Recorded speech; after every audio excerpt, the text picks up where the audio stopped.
É isso mesmo que você está pensando. A gente vai partir para mais um mochilão junto com o Paulo. A lição dessa semana vai contar como foi a segunda viagem missionária dele.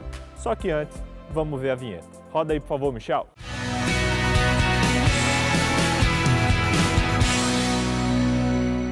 Terminamos a lição passada falando que eles voltaram para Antioquia com as boas novas aos gentios. Mas depois disso aconteceu algo muito triste. Paulo e Barnabé se separaram. Pois é, eles se desentenderam pouco antes da segunda viagem deles, porque Barnabé queria levar seu primo Marcos e Paulo não aceitou. Paulo se lembrou do fracasso de Marcos lá na primeira viagem, quando ele desistiu no meio do caminho porque estava com medo. Vocês se lembram? Essa separação acabou se tornando uma bênção, já que separados eles alcançariam mais pessoas do que se estivessem juntos. Barnabé e seu primo Marcos voltaram lá para Chipre e Paulo convidou Silas para ser o seu novo companheiro de viagem. E juntos foram visitar as cidades evangelizadas no primeiro mochilão. As primeiras paradas deles foram na Síria e na Sicília, e foram só para dar uma checada em como estavam as igrejas que eles tinham fundado. Depois disso, eles seguiram para Derbe e Listra. Chegando em Listra, Paulo conheceu o discípulo Timóteo. Embora o pai dele fosse gentio, a sua mãe era judia, e mesmo não sendo circuncidado, Timóteo era um exemplo de um fiel judeu, respeitado e honrado por todos. Agora, uma curiosidade, os judeus eles consideravam a ascendência judaica por meio da linhagem materna, você sabia? Por isso, Timóteo era considerado judeu. Paulo queria muito que ele o acompanhasse nas suas viagens, ele circuncidou Timóteo. Mas, BJ, e todo o discurso de Paulo de que a circuncisão não era mais necessária e tal? Calma, gente. Paulo precisou fazer isso porque era proibido entrar nas sinagogas judaicas sem ser circuncidado. E como Paulo sempre começava o seu trabalho pela sinagoga, precisaria que Timóteo acompanhasse nessa. Ou seja, a atitude de Paulo não pode ser vista como uma contradição ao evangelho que ele estava pregando. Ah, entendi. Seguindo viagem, Paulo decidiu ir para Sudoeste, em Éfeso, lá na Ásia, mas o Espírito Santo o impediu de ir. Seguiu então para uma cidade chamada Bitínia, onde novamente, de maneira não revelada, o Espírito impediu de ir para lá também. Nossa! Depois disso então, Paulo foi para Troade, mas em uma visão, Deus o mostrou que deveria ir para o Egeu, lá na Macedônia. Que complicação isso aqui, hein? Essa viagem não tinha roteiro nenhum não, hein? Que viagem é essa? Chegando na Macedônia, Paulo e seus companheiros foram para Filipos, onde fundaram a primeira congregação cristã na Europa. Como a gente já viu antes, Paulo sempre começava o seu trabalho lá nas sinagogas, para depois trabalhar com gentios. Só que em Filipo foi diferente.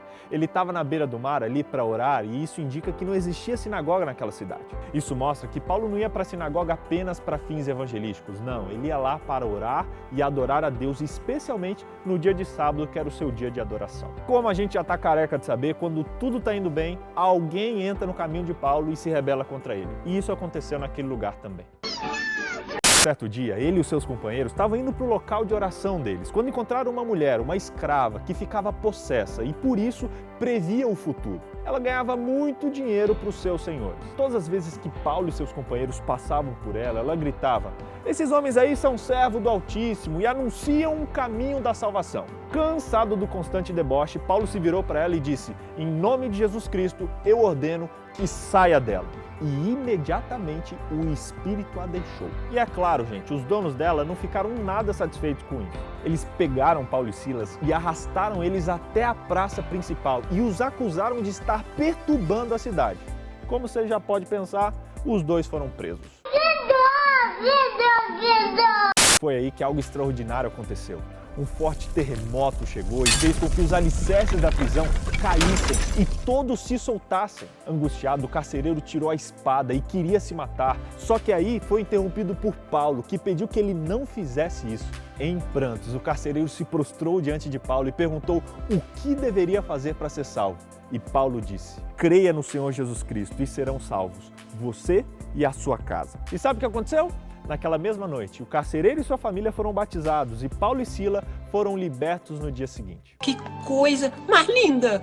Como o desânimo não fazia parte do vocabulário de Paulo, eles seguiram viagem para Filipos e depois para Tessalônica, capital da Macedônia. Como vocês já sabem, ele chegou lá procurando uma sinagoga para começar o seu trabalho. Muitas pessoas se converteram e eles começaram a se reunir na casa de um fiel chamado Jason. Só que com ciúmes, os adversários dele já se organizaram e fizeram uma rebelião com a intenção de arrastar Paulo e Silas para uma assembleia na frente da cidade e acusá-los ali.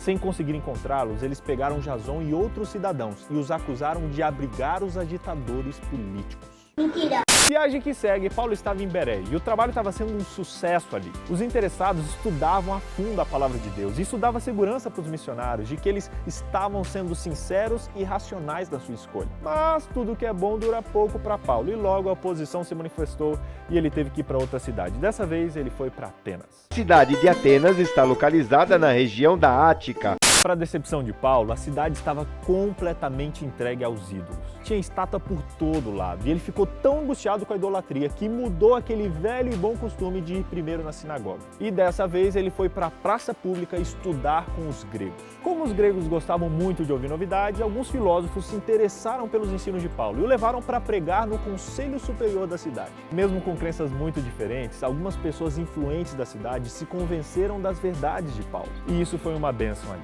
Para fechar as viagens, Paulo vai para uma cidade chamada Corinto e mais uma vez o trabalho foi um sucesso. Como sempre ocorria, a oposição se incomodou e Paulo achou que era hora de deixar a cidade, mas desistiu quando recebeu uma visão dizendo que ele deveria permanecer por mais tempo ali. Paulo fez amizade com outros 2 missionários, Áquila e Priscila. E a amizade deles ficou tão forte que ele resolveu levá-los consigo quando deixou Corinto. E deixou esses 2 novos missionários na cidade de Éfeso, lugar que ficou por alguns dias até partir para Antioquia novamente. Resumindo essa grande viagem, primeiro, Paulo sempre chegava nas cidades e começava o trabalho nas sinagogas e depois ia evangelizar os não cristãos.